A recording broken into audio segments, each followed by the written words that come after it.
Alors, nous avons deux objets, une plume dont la masse est de 5 grammes et une enclume dont la masse est de 50 000 grammes. Ces deux objets sont dans l'atmosphère terrestre, donc à 40 mètres de la surface du sol. À gauche, vous avez deux graphiques qui sont des graphiques de vitesse en fonction du temps. Donc, la vitesse sera sur l'axe vertical là, en mesurant en mètres par seconde. En haut, c'est celui qui va être tracé en temps réel pour la plume et en bas pour l'enclume. On vous pose une question. Quel objet arrivera en premier? Est-ce que ce sera la plume ou ce sera plutôt l'enclume? Et une fois votre hypothèse émise, vous pouvez également expliquer pourquoi.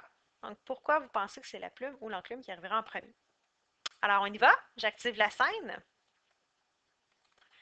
Oh, déjà là, j'arrête. Là, on est à plus ou moins 33 mètres du sol. On voit que la plume en haut ici hein, est déjà en retard sur l'enclume. Donc, après un petit peu plus d'une seconde, l'enclume, on voit qu'elle a une vitesse plus grande que celle de la plume. On peut même l'observer sur le graphique. Donc, si je me place après une seconde de chute libre, on voit que la vitesse est de plus ou moins 9,8 mètres par seconde pour l'enclume.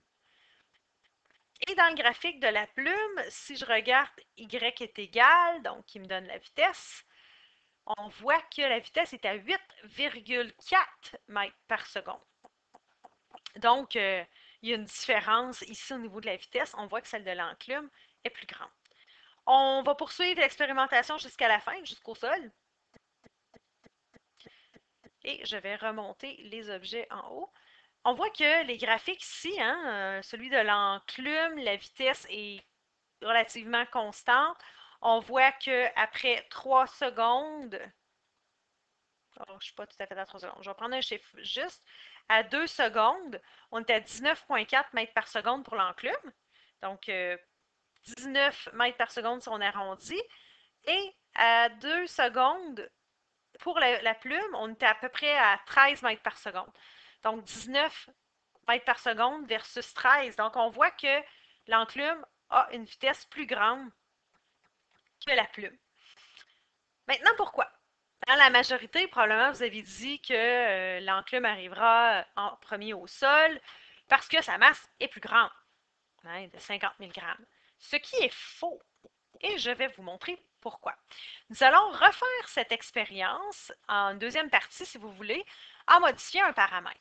Actuellement, dans le logiciel Algodoo virtuel, nous avons le paramètre de gravité. Donc, il y a la force de gravité qui est activée et elle est de 9,8 mètres par seconde carré, là, si on arrondit. Pour ce qui est du facteur de l'air, il était activé pour la première partie. Donc, on a de l'air autour des objets. Hein, donc, il y a du frottement qui est dû à cet air-là qui est présent. Mais dans la deuxième partie de l'expérimentation, on va retirer l'air. Donc, il n'y a plus de frottement d'air. Là, actuellement, on est dans le vide. Alors, on repose la question pour refaire l'expérience pour une deuxième partie. Quel objet arrivera en premier? Une fois que j'ai retiré l'air, que nous sommes dans le vide, est-ce la plume ou l'enclume? Et pourquoi? Donc, deuxième hypothèse pour cette première partie. Alors, je vais réactiver la scène. On va pouvoir observer et les deux premiers graphiques, là, les courbes vont persister, ils vont demeurer là.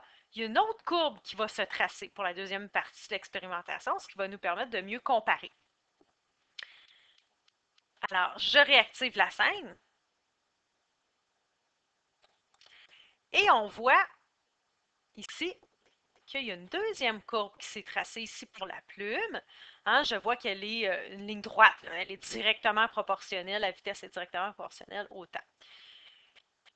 Alors, on va voir, si on regarde, si on commence par celui de l'enclume, bien, l'enclume, il y a une seule courbe. Pourquoi? Bien, ça veut dire que ici, que la partie avec ou sans air n'a pas fait de différence. On obtient exactement les mêmes données.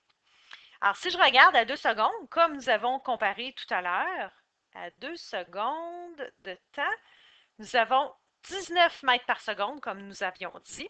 Hein, autant avec air que sans air. On voit qu'il n'y a pas de différence. Tandis que pour l'enclume, en première partie, donc avec l'air, à 2 secondes, essayer d'arriver juste. On était à 13 mètres par seconde. Tandis qu'en deuxième partie, je vais sur l'autre courbe, où est-ce que on a enlevé l'air, on obtient 19 mètres par seconde. Hein? J'étais à 19,4. Exactement la même chose que l'enclume. Donc, on voit que les vitesses sont identiques à tout instant, finalement, de la deuxième partie de l'expérimentation.